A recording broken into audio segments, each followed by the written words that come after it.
She signed her enlistment papers with the name they all recognized. "Reed," the recruitment sergeant said, his face going cold as winter. "As in Colonel Marcus Reed, the traitor." The entire office went silent, 20 pairs of eyes boring into her like she carried some contagious disease. But what they didn't know, what no one knew, was that beneath her uniform shirt hung her father's dog tags on a thin silver chain, the metal still warm against her skin. Hidden in her duffel bag was a brass key and documents that would shatter everything they believed about the biggest military scandal in decades. Lieutenant Cassandra Reed walked into Fort Braxton, knowing that every whisper, every stare, every act of cruelty would be worth it. Because she wasn't just here to serve her country, she was here to prove that the man they called a traitor had actually died protecting the very people who destroyed him. The truth had been buried for 5 years, but today it started clawing its way back to the surface. Welcome to Hidden Heroes Stories. From which city in the world are you watching this video today? Before we dive into today's story, I want you to imagine something that will chill you to the bone. What if your father, your hero, was branded a traitor, his name dragged through the mud, his honor stripped away while the real criminals walked free? This is the story of a daughter who refused to let lies become truth, who spent 5 years gathering evidence that would expose a conspiracy reaching the highest levels of military command. It's a story about justice delayed but not denied, about courage in the face of impossible odds, and about the price of speaking truth to power. If you've ever felt like the underdog, if you've ever fought for someone who couldn't fight for themselves, if you believe the truth always finds a way, this story will shake you to your core. Before we begin, tell us in the comments, have you ever been judged for something you didn't do? Have you ever had to fight to clear someone's name? Your stories matter to us. If you believe stories like this deserve to be told, hit that subscribe button and join our community of truth seekers. Because some heroes wear uniforms, some wear badges, but the greatest heroes are often the ones fighting battles no one else can see. Lieutenant Cassandra Cass Reed was 28 years old, with the kind of military bearing that couldn't be faked. Shoulders squared, spine straight, eyes that missed nothing. But if you looked closely, you'd notice the slight tremor in her left hand when she thought no one was watching. A nervous habit she'd developed the night she found her father dying. She had discovered Colonel Marcus Reed collapsed in his study at 3 a.m., clutching a family photograph taken during his promotion ceremony. The last words he'd whispered, his breath coming in ragged gasps. "The truth is in the brass key, Cassie. Promise me. Promise me you'll clear our name." She'd held his hand as his heart gave out, feeling the life drain from the man who'd taught her everything about honor, duty, and sacrifice. That was 5 years ago. 5 years since the scandal that destroyed not just her father, but their entire family. Colonel Marcus Reed had been accused of selling classified information during Operation Nightfall, a covert mission in Eastern Europe that had gone catastrophically wrong. American soldiers died. Intelligence was compromised. And when investigators needed someone to blame, they found Marcus Reed, a by-the-book officer whose only crime was asking too many questions about security breaches. The evidence against him had seemed overwhelming. Encrypted communications on his computer, unexplained deposits in an offshore account, testimony from fellow officers who swore they'd witnessed suspicious behavior. The court-martial was swift, brutal, and final. Her father was stripped of his rank, dishonorably discharged, and branded as the worst thing a soldier could be called: a traitor. The stress had been unbearable. Friends vanished.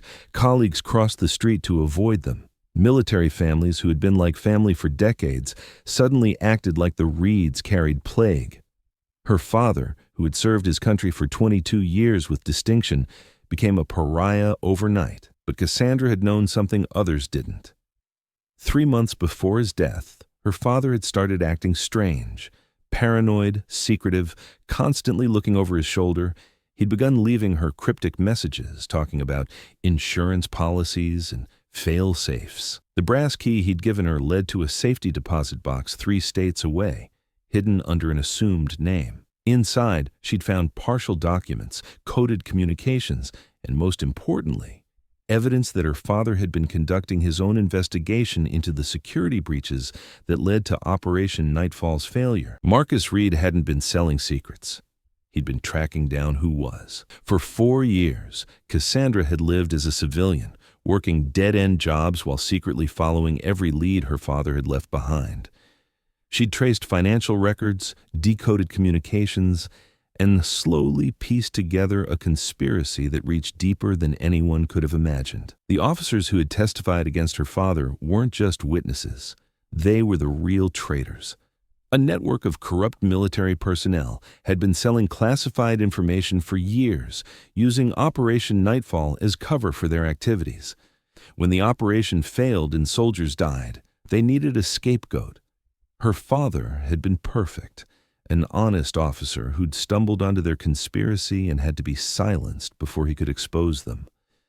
But silencing him hadn't been enough. They'd had to destroy him completely, turn him into a cautionary tale that would deter anyone else from asking uncomfortable questions. So they'd planted evidence, coerced witnesses, and orchestrated his downfall with military precision. What they hadn't counted on was his daughter's determination.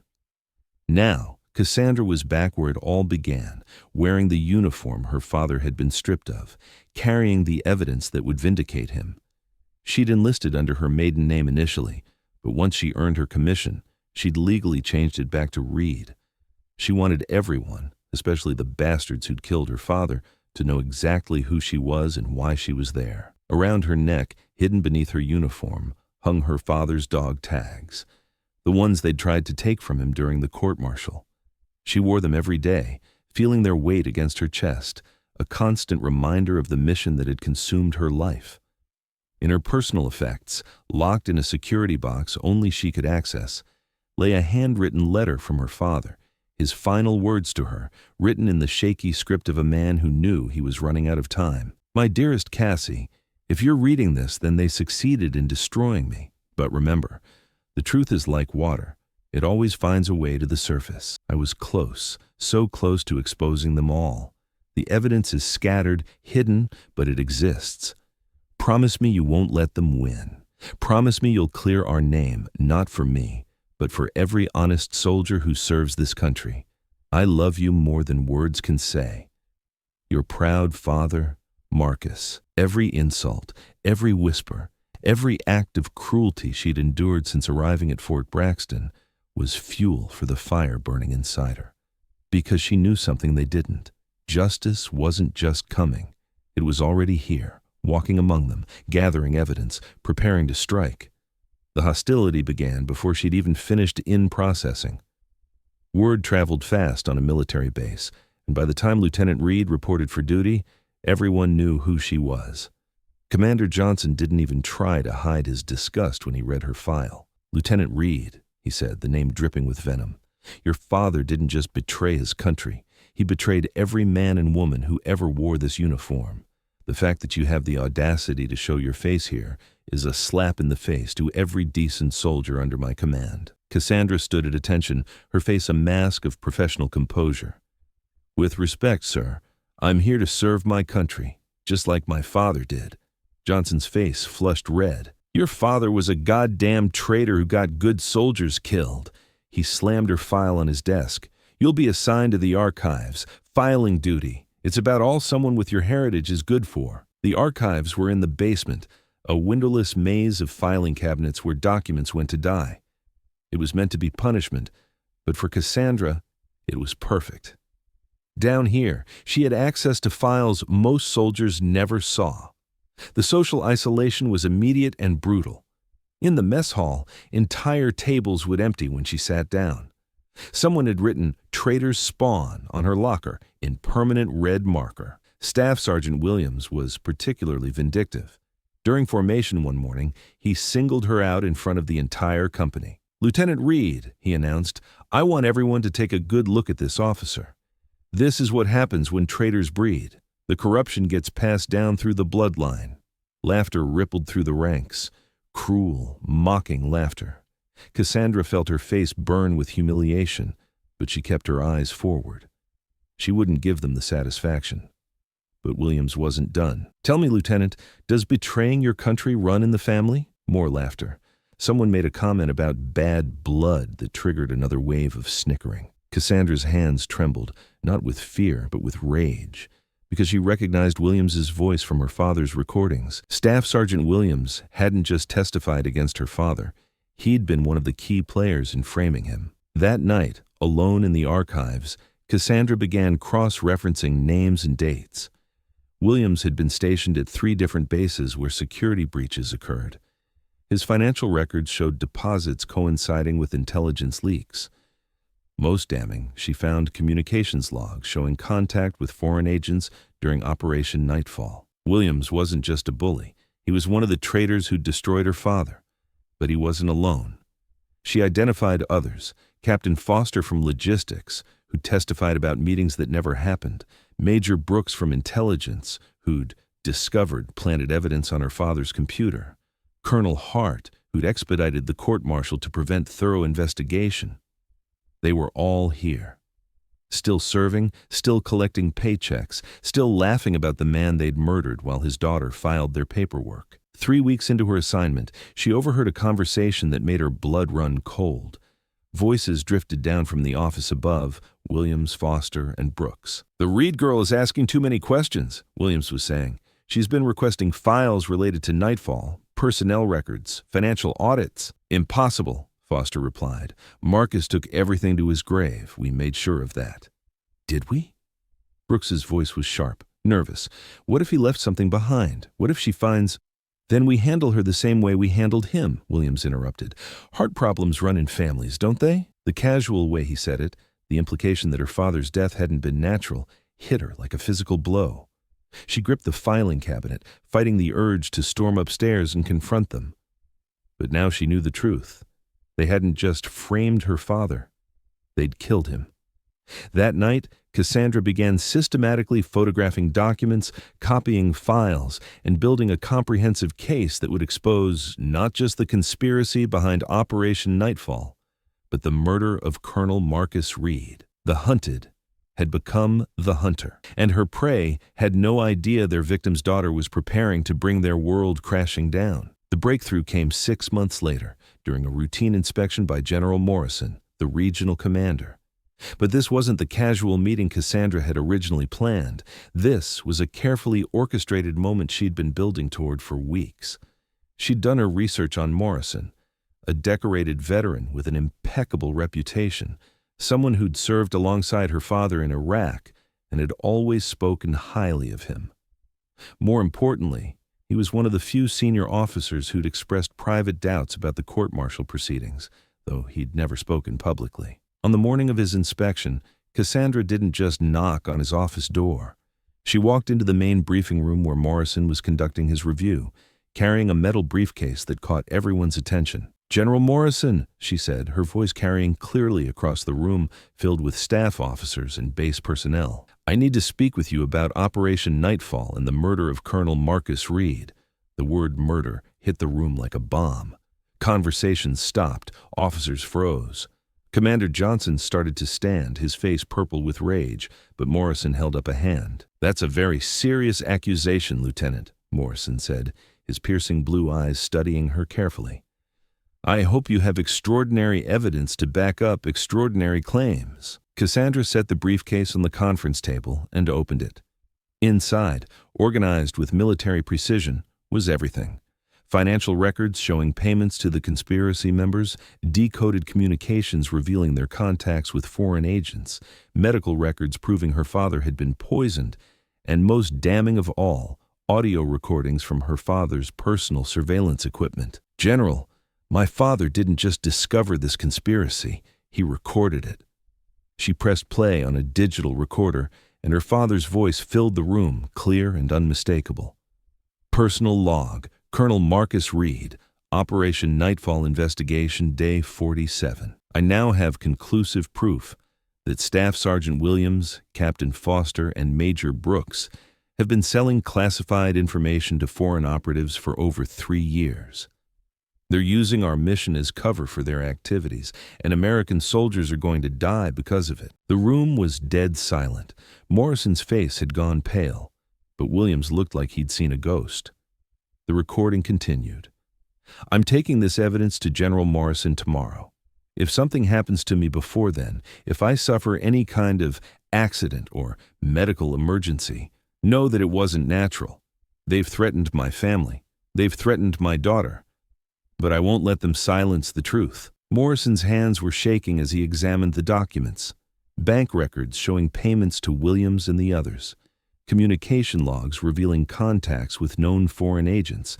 And most horrifying of all, a toxicology report from a private lab showing traces of potassium chloride in her father's system. A nearly undetectable poison that mimics heart failure. "Jesus Christ," Morrison whispered, his voice barely audible. "Do you realize what you're showing me? This isn't just evidence of treason. This is proof of the assassination of a United States Army officer." The room erupted. Williams lunged toward the door, but MPs were already positioned outside. Cassandra had planned this moment perfectly. Foster was shouting denials, his voice cracking with panic. Brooks had collapsed into a chair, his face buried in his hands. But Morrison's attention was focused entirely on Cassandra. "Lieutenant Reed," he said, his voice heavy with emotion. "How long have you known?" "5 years, sir. Since the night my father died in my arms, whispering about a brass key and evidence that would clear his name." She pulled out her father's dog tags, letting them catch the light. "He left me everything I needed to prove his innocence and expose his killers." Morrison studied the final document in the briefcase, a handwritten letter from her father, dated 3 days before his death. "If you're reading this, General Morrison, then my daughter has succeeded where I failed. The men who framed me, who called me a traitor, who will undoubtedly kill me to protect their secret, they're still serving in our military. They're still in positions of trust. They're still a threat to every honest soldier under your command. I beg you, don't let my death be meaningless. Make them pay for what they've done." The general's voice cracked when he spoke again. "Your father was one of the best officers I ever served with. I should have fought harder for him when the accusations first surfaced. I failed him then, but I won't fail him now." He turned to the MPs. "Arrest Williams, Foster, and Brooks immediately. Charges of treason, conspiracy, and murder of a federal officer." Then, looking back at Cassandra, "Lieutenant Reed, your father would be proud. You've just exposed the biggest military conspiracy since Benedict Arnold." As the conspirators were led away in handcuffs, Williams turned back one last time, his face twisted with rage. "You think you've won?" he snarled. "You're just like your old man, too goddamn righteous for your own good." Cassandra met his gaze without flinching. "The difference is," she said quietly, "I lived long enough to see justice served."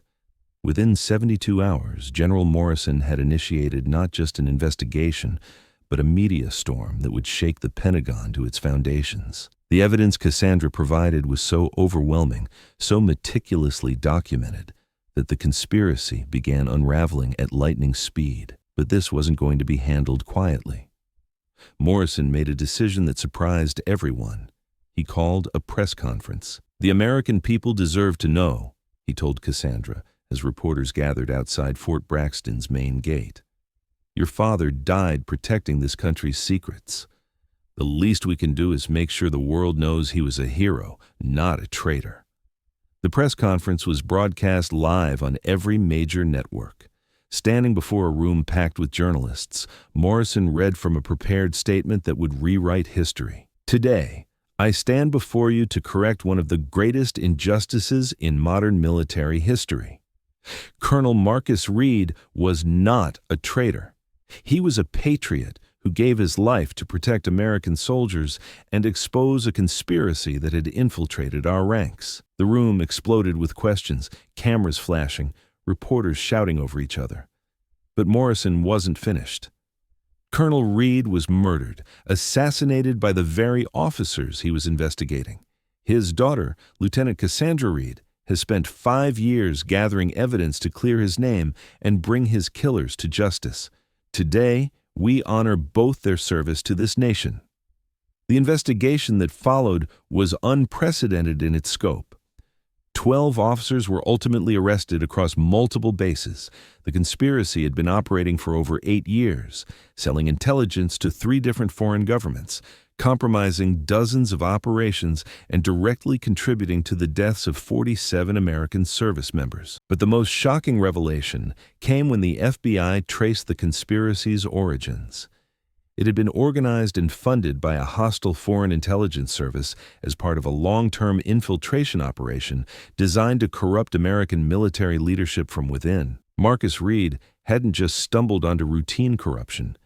He'd discovered an act of war. 2 weeks after the arrests, Fort Braxton held a ceremony unlike any in its history.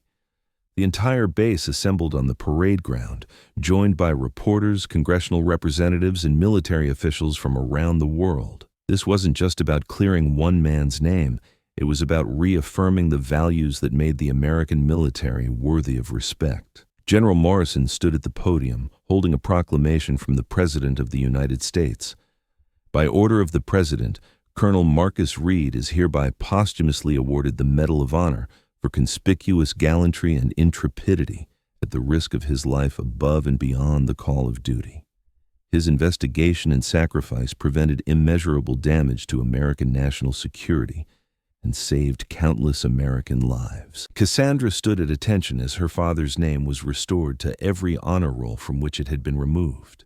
His rank was reinstated, his record expunged of all accusations, and his service record updated to reflect his true final mission, protecting his country from enemies both foreign and domestic. But the moment that broke her composure came when Morrison presented her with her father's Medal of Honor. As she held the medal, the highest honor her country could bestow, she felt the weight of 5 years of struggle, 5 years of fighting for a truth that everyone said didn't exist.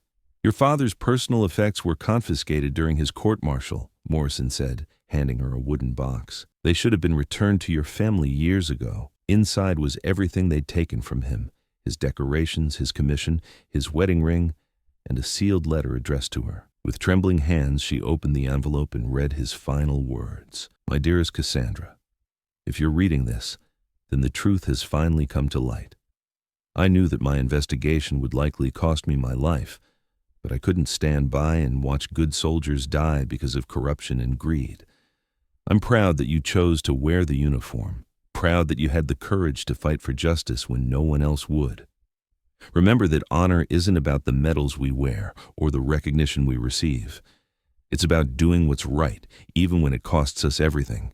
You are my greatest pride and my lasting legacy. The blood of patriots runs in your veins. Never forget that. Love always, Dad." The ceremony concluded with 21-gun salute, the same honor that had been denied him in death. As the rifles cracked across the parade ground, Cassandra felt something she hadn't experienced in 5 years: peace. That evening, as the media crews packed up and the base returned to normal, Cassandra sat alone in her father's old office, the one they'd reassigned to her along with a promotion to captain and transfer to the Army's Criminal Investigation Division. On the wall hung a photograph of her father in full dress uniform, finally displayed with the honor it deserved. Next to it was his Medal of Honor, gleaming under the office lights. But she wasn't done. This victory was just the beginning. Her phone rang. Another whistleblower, another corruption case, another opportunity to honor her father's legacy by protecting the innocent and punishing the guilty. "Captain Reed speaking," she answered, her voice steady and strong. The truth had set them both free, but more importantly, it had set a precedent. In the United States military, justice might be delayed, but it would never be denied. Her father's sacrifice had created something larger than vengeance, larger than vindication. It had created a promise that no honest soldier would ever fight alone, and no corrupt officer would ever escape the consequences of their betrayal. The war for truth was far from over. But today, the good guys had won a crucial battle, and Colonel Marcus Reed, hero of the United States Army, could finally rest in peace. 6 months later, Captain Cassandra Reed had become something she never expected: a symbol. Her story had sparked a revolution in military justice. Congress passed the Reed Act, establishing new protections for military whistleblowers and mandatory review processes for court-martial proceedings. Military academies added her case study to their ethics curriculum. But the change that mattered most to her was smaller, more personal. Young soldiers had started seeking her out. Private Jennifer Martinez was the first. She knocked on Cassandra's office door on a rainy Thursday, clutching a folder against her chest. "Ma'am," she said, her voice barely above a whisper, "I think my commanding officer is selling weapons to civilians. I have proof, but nobody will listen to me." Cassandra gestured for her to sit down, recognizing the fear and determination in the young soldier's eyes, the same combination she'd carried for 5 years. "Tell me everything," she said simply. The investigation that followed led to the largest weapons trafficking scandal in military history. 17 officers were arrested, including a brigadier general who'd been facilitating illegal arms sales for over a decade. But for Cassandra, the most satisfying moment came when Private Martinez, now Sergeant Martinez, took the stand as the key witness. The young woman who'd been too afraid to speak up was now testifying before a packed courtroom. "Ma'am," Martinez said during their final meeting, "I wanted to thank you for believing me when nobody else would." Cassandra smiled, thinking of her father. "That's what we do, Sergeant. We stand up for what's right, even when it's difficult." As Martinez left, Cassandra looked at her father's photograph and felt the familiar warmth in her chest. The cycle was continuing. Truth inspiring courage. Courage exposing corruption. And justice prevailing. The Marcus Reed Foundation now operated offices in 12 countries. The Reed Scholarship Program sent children of fallen whistleblowers to college. The annual Reed Conference brought together military justice advocates worldwide. But it all started with one simple truth. Sometimes the greatest act of patriotism is standing up to the very institution you serve when that institution has lost its way. Every night before leaving her office, Cassandra would touch her father's dog tags and whisper, "Mission accomplished, Dad. The truth is still marching on." And somewhere in the halls of the Pentagon, in military bases around the world, in the hearts of honest soldiers everywhere, it was. The truth had indeed set them both free, and through their example, it would continue to liberate others who dared to fight for justice. 25 years had passed since Lieutenant Cassandra Reed first stepped off that transport at Fort Braxton. Now, General Reed, she stood before the newest class of West Point cadets, delivering the commencement address that would define their military careers. "Today I want to tell you about my father," she began, her voice carrying across the packed auditorium. "Colonel Marcus Reed died branded as a traitor.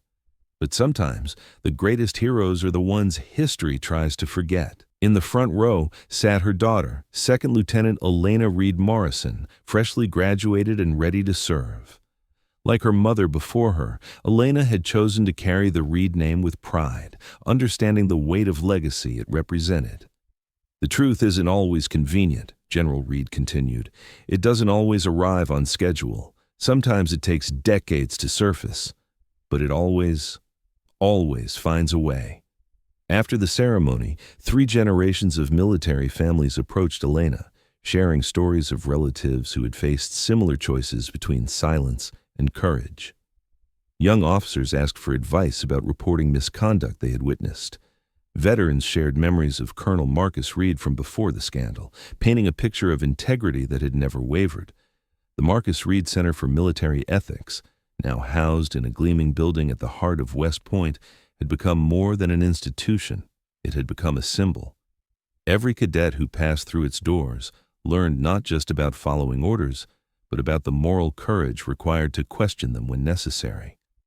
That evening, General Reed stood in her father's memorial garden, where a bronze statue bore the inscription, "Colonel Marcus Reed, a soldier who chose honor over safety, truth over comfort, justice over silence." Elena joined her, placing a single white rose at the statue's base, a tradition she'd maintained since childhood. "Do you think he knows?" Elena asked, looking up at her grandfather's bronze face. General Reed smiled, touching the dog tags she still wore beneath her dress uniform after all these years. "I think he's been watching over us all along. And I think he'd be proud that the truth didn't die with him. It multiplied." As the sun set behind the academy's Gothic towers, mother and daughter stood together in comfortable silence, guardians of a legacy that had grown far beyond one man's sacrifice. The Reed family motto, engraved on the memorial's base, caught the last rays of sunlight. Truth is the foundation upon which honor stands. And in the hearts of every cadet who would graduate from West Point, that foundation would remain unshakable.